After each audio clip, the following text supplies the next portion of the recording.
Well, kind of a quick series of events, I guess, for you the last few weeks. But just what drew you here, and and also in determining that you wanted to come back and coach right away as well. Yeah, I think if you'd ask most coaches, we don't like staying out very long, and thank God for me, it wasn't long.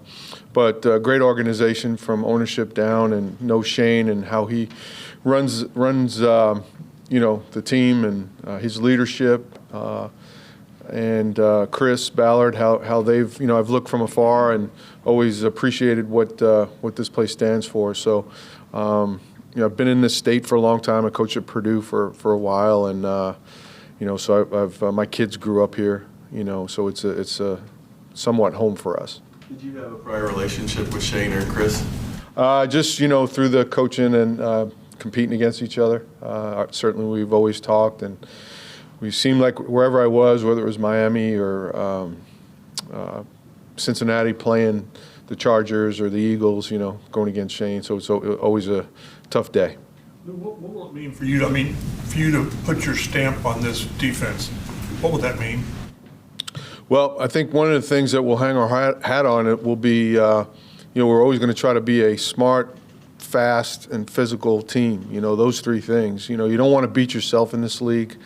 You want to make sure that guys know where their help is on every down, no unforced errors, things like that, where you can eliminate and win games by just allowing the other team to make their mistakes, and we're going to, stay steadfast. If you don't play fast, you don't have a chance, and certainly coming from the AFC North, it's a physical division, and certainly that's everybody in football prides themselves on that, but that's certainly something we'll bring home as well. You have a reputation for changing your scheme and system based on game plan. How did that develop? Well, I think you have to be flexible these days and multiple. When you're playing the quarterbacks, especially on our side in the AFC, going against Joe every day in practice, trying to guard T and Jamar and guys like that, and it lends to not just, hey, you're going to be in this coverage, you're going to stay in that, and it'd be a long day. And then going through the playoffs and things like that into the Super Bowl, you have to keep those great quarterbacks off balance. I think you have to make them uncomfortable. Even the best ones at times, you're not going to fool them all day, but if it's in the most critical situation, that's what you're hoping to do, and certainly that's we've had some success doing that. I know you haven't had a chance to do a deep dive into the players, but just on surface level, just what were first impressions for you? Very excited, both me to come and talk to them and them to come to talk to me. So, spoke to a number of them on the phone. Some guys have popped in and, just ready to go to work. I know we're still a ways away from that. We're just starting. But the guys have been super excited, and so am I. From a talent perspective, do you know much about these guys? Or Absolutely. I mean, I think we've had Pro Bowlers at each level. At some point in their careers. It all starts up front. Those guys can affect the game more than anybody, and we've got some good players up there. And then as you go through the linebacking core and then the DBs, there's certainly guys that can affect the game as well. So, we're going to jump into all that here, and this is day 2, I think. So we're hit the ground running. You got to coach in the Super Bowl and had some high highs, but why do you think things kind of tapered off at the end in Cincinnati? What did you maybe learn from that you can apply here? I think every year in the NFL, my 6 years at Cincy, we had 4 winning seasons and 2 AFC championship games and a Super Bowl. The first 2, we were kind of working our way through the roster, and it was an older roster. We were able to get kind of the guys we wanted to. I think we all deal with different types of things as the seasons change, whether injuries or things like that. So I just feel like, if you're not consistent enough, and that's something that we weren't maybe the last year or two, that'll affect how wins and losses end up. Last year, 23, Joe went down for us. So, and then this year, they put up some great numbers, and we had some of our issues that we had to deal with. But you learn from those things, you move on, and on to the next. What do you think changed down the stretch for you all the last 5 games? Yeah, it's a great question. So we're sitting there. I think it starts with you hear the word culture all the time, but I think that's a word that shows up when things aren't going so well. You know, when things are going well, it's everybody's going to be on board. Everybody's pulling the rope the same direction. It's in those challenging times where, you know, we're 4-8, not playing great, and the leadership in the room, guys that we've been to war with, to, you know, whether it's a playoff game or preseason game, whatever it may be, we would not allow anybody to let go of the rope. And so not only do we get better, we end up winning, as you mentioned, 5 in a row.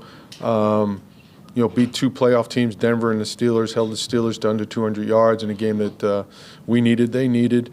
So I just think the younger guys that were playing for us, you know, they kind of felt like they belonged, you know, after a while. And, you know, we really started taking the ball away. That was another thing that was important. And we had Trey Hendrickson, and Trey, you know, led the league in sacks, and anytime you got a guy like that, it can really affect the game. So, but I think it starts and ends with the leadership and the culture of leadership from the coaches, and then certainly from the players as well. And that's important. That's something that we'll dive into here. I know Shane has done a great job with that. We'll keep it going. How long does it take for a defense to kind of start behaving the way you want them to behave? I don't think you put a timetable on it. It'll be a work in progress. You know, certainly before the first game, you know, we've got time. So, you know, we'll go through OTAs, we'll go through training camp, you know, and you know, by the time we you know, lace it up for the first game, we'll be hitting on all cylinders. I'm sure the blitz numbers that we see are probably a little bit off, but it looks like yours went down over your time in Cincinnati. Why?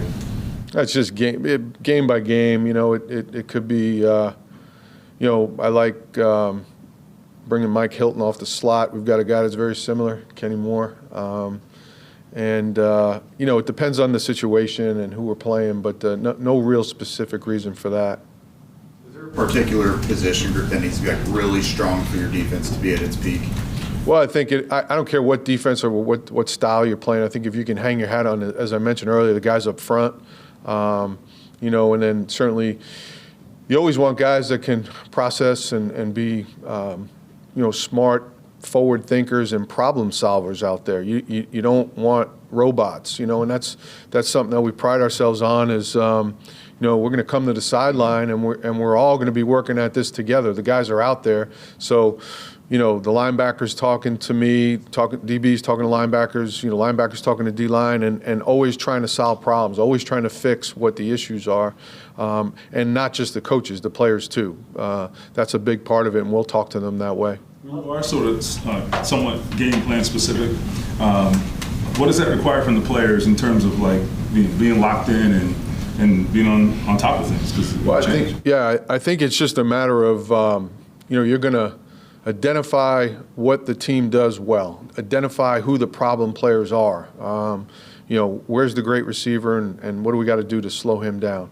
You know, Derrick Henry, Lamar Jackson, guys like that, you know, we had to play twice a year. They present multiple problems along with, you know, Zay Flowers and guys like that. So, you know, whoever or whatever the issues are, you know, you want to put it in front of the guys and say, okay, you know, if we can take these guys away or minimize their damage in the game, we're going to give ourselves a chance to win. Lou, the best coaches do more with less. Are you good enough to win, to get it done if you don't have great players?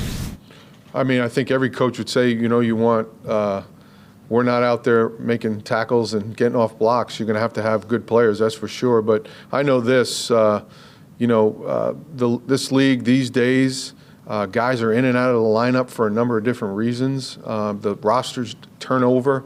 So you've got to be flexible enough as a coach to, you know, to be able to work with a guy that maybe was not even on your team the week before. So I think we've all dealt with that. I'll never forget, give you a story. I was at Miami. It was my first year in the NFL, 2012. We claimed a guy off of waivers. It was later in the year. It's like we had, I think, 3 games left, and he had an issue with his flight. So Wednesday during practice, this is the first time I meet the guy. He's running out of the facility in the middle of practice. He missed the beginning because of the flight. And I'm like, hey, Dimitri, how you doing? Coach Lou. All right, get in there. And he was going to start on Sunday. You know, made a mental error on the first play of the game and then played 61 really good plays the rest of the way. So I think, you know, you deal with the instances that come about and you handle it and you go from there. There was a lot made of Jesse Bates leaving Cincinnati. Is that role specifically that he played essential to your defense integral? Oh, Jesse's a great football player. He's a problem solver. He can go get the ball. He's a guy that does he checks a lot of boxes, right? Smart, good tackler, great ball skills, communicates. So, you know, you get a guy like that, certainly it's going to hurt any defense, you know, and he's shown his worth in Atlanta. You know, DJ Reader was another key component for us that went to Detroit this year. So I think anytime you're strong up the middle, you know, that's going to be something that helps, again, any defense, not just ours. Some players here have played together for a while, but a couple of the captains, Kenny Moore and DeForest Buckner, talked about how they felt like they ran into some issues with that, with egos, complacency, practice habits. How do you, as kind of leader of that group, go about attacking and diagnosing and fixing those type of things? I just think that that can happen in this league, right, wrong, or indifferent. I wasn't here, so I can't speak to it.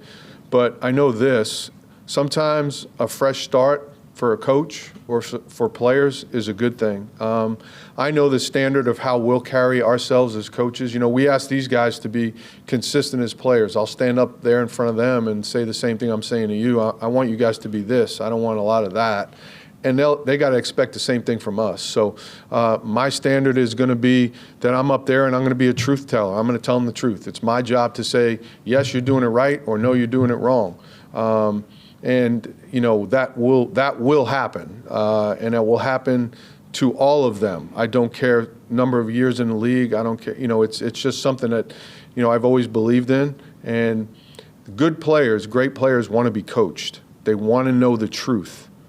All right, that's always been the case. And if they don't, then there's probably a little bit of an issue there. But the best ones I've ever been around, coach me hard. Tell me what you want. And I've always found that to be true. Your first year in Cincy, you said you had to sort of retool personnel and everything. Yeah. And here is a fresh set of eyes from a coaching standpoint has value. You'll have another view of what these guys are expected of. I mean, I think it's different. There was maybe some older players in Cincy when we got that. I see this as a different situation from that standpoint. I again just started evaluating these guys and look from afar, but we've got some good players on this defense. 6 years in this league is a long time in one job, right? So I mean, when you look back at your time in Cincy, what are you most proud about? I said this when I left. You know, certainly the success that we had, taking that team to two consecutive, or helping that team get to 2 consecutive AFC Championship games, and then the Super Bowl, obviously. What we did this year wasn't good enough, but I was proud of the way they rallied. Never, as I mentioned before, a lot of teams in this league would have, you know, raised the white flag and moved on, and we just don't. That's not how we operate. And we got better, and we just came up a game short from going to the playoffs, and then that's just the way it is sometimes. This Colts defense struggled with tackling last year. How do you fix tackling? Yeah, I think it's a combination of everything. I think you know, there's some dynamic playmakers in this league, as we all know. Good luck trying to tackle, you know, some of these guys one-on-one. So I think the more people you get around the ball, the better tackling team you're going to be. You know, we certainly have our drills that we do to help that. And it's not just, you know, hey, the rules limit us to when we can take guys to the ground, or be physical, you know, during training camp, whatever. I mean, in my mind, just a little football, like, you know, tackling is about timing and angles more than anything. So you can work on those things when you don't have shoulder pads and helmet on. You can do that anytime. So we'll make sure everybody's finishing in the right position, and it starts there. And then we have a, you know, set a process the way we go through to try to help them become better at that. Well, I know you like to be multiple in your schemes and different things like that. What's the balance between being multiple, but also making sure you're not overcomplicating things for guys? Yeah, good question. I think that I think it's important that first and foremost, one of the things I said earlier was play smart, fast, and physical.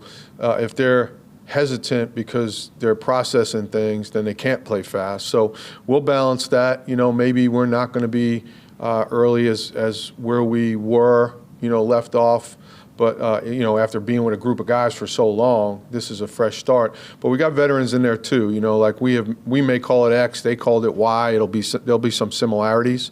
So we'll play a balancing act. I'll never overload them with too much so that it bogs them down. I want them to be out there processing, get off blocks, making tackles, and having fun. How much do relationships matter to you? I've read some stuff that DJ Reader said, Jesse Bates, just how much respect they have for you. How do you go about building those relationships? I mean, I think that's why I do this. I come to work every day and meet, we've got this time of the year, it'll be 40 some odd defensive players, whatever it is, and you got 40 different personalities with 40 different issues, and it's something that I really like. I really enjoy those. You mentioned DJ, you mentioned Jesse, and all the guys that I just, we went through a lot, to get a place to where we got it. So you formed bonds during those tough times where things maybe weren't going so good, and then when you reach the pinnacle of the game and 3 points short of winning the Super Bowl, those guys I'll be there for them forever, and I know if I need something, they'll be there as well. They're got a lot of respect for everybody back there in Cincy, and those players are great. You mentioned how much Trey Hendrickson helped you out. You'll get another defensive lineman here who's pretty good, DeForest Buckner. Just what do you know about his game, and what does it do for a defense to have that type of talent in the three techniques? Yeah, it's great, because then you're adding, I know I really like Latu coming out as well.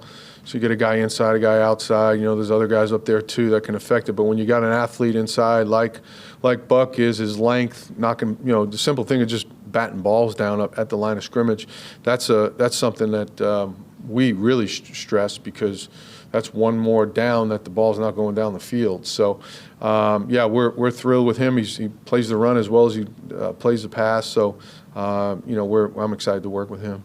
You said you've talked to a lot of players and met a few. Who have you run into here? Have you run into? A bunch. Yeah. Saw him yesterday for a little bit. So I've seen a bunch of the guys, handful of the guys. Yeah. Jake, last question. What do the next few weeks look like for you, whether it's evaluating players or staff? A little bit of everything. When you first get to a new place, and certainly in this time, where if you're settled in, it's really player acquisition time, right? Free agency, draft, those things. So we've got to finalize things with the staffing, and then how we're going to just get all the playbook stuff done, and while we're doing that, we're managing the free agency and draft and things like that. So it'll be a busy time.